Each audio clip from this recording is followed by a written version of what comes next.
I want to do a real quick video on utilizing a hoop house for growing. Okay, so I mean, right off the bat, everybody understands that hoop houses are great for season extension. Okay, that's kind of the go-to point when it comes to hoop houses, like a season extension. Okay, it works the shoulder seasons of a growing season. It extends it, you know, a little bit before, a little bit after, and that's absolutely true.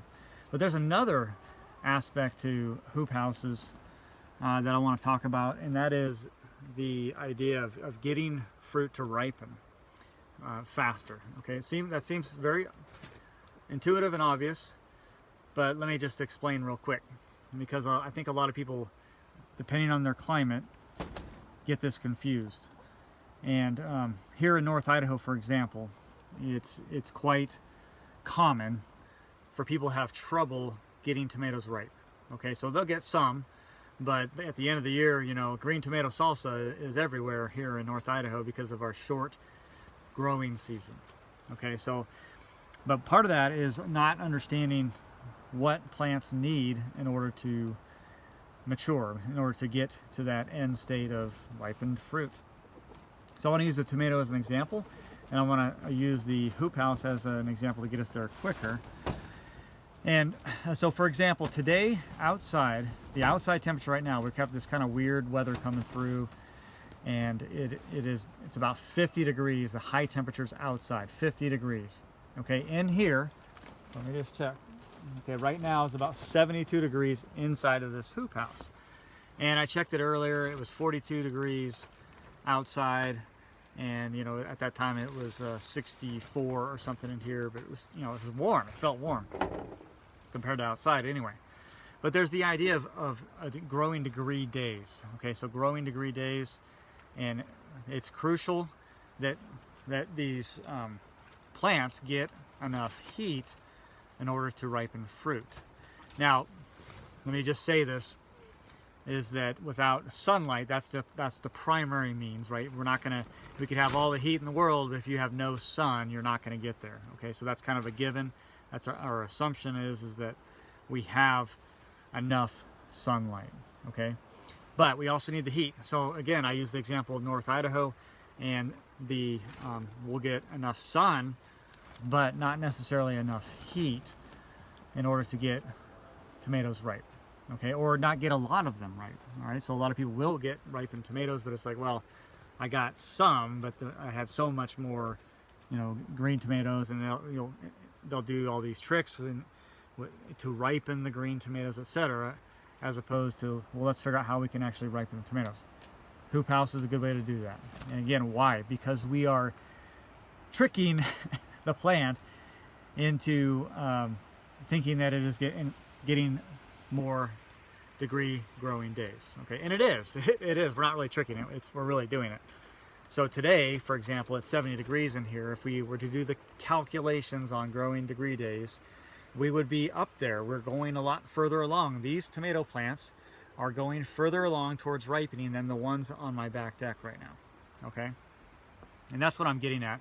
So in addition to season extension, okay, that working the edges or the shoulders of the growing season, we're also utilizing those times, for example, like today and yesterday here, 2 days of not high temperatures at all, overcast, cloudy, rain, you know, all good that we got a lot of moisture, but those plants are crawling, if doing nothing. They might be doing nothing more than even crawling. But these plants in here, they're growing. Okay, to them it's like 75 degrees. The lows weren't that low. I'm getting plenty of sun in here. Everything is good. I'm pushing forward. Okay, and that's absolutely correct. So we will get literally massive amounts of ripened fruit in this hoop house. Okay, we've got 6 tomato plants or something, not a lot, but we will get hundreds of pounds of tomatoes. We're already got cayenne pepper, jalapenos are all on. Okay, none of them have ripened. Obviously, it's early June for us. Okay, and in fact, a lot of people outside are just now planting, and we're pushing along. Some of these tomato plants are, you know, 3.5 feet, and soon they'll be touching the ceiling here. Okay, in another month or so. and that's what we see every year. All right, so just that's a real quick note on hoop houses. Now I will mention one more thing, and that's the challenge of hoop houses in summer, overheating. And that's a problem too, because plants don't want to grow if it's too cold, and they don't want to grow if it's too hot.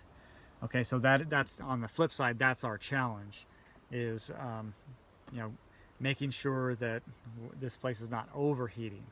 And it is a challenge, no question about it. And so what we do is we use a combination of shade cloth.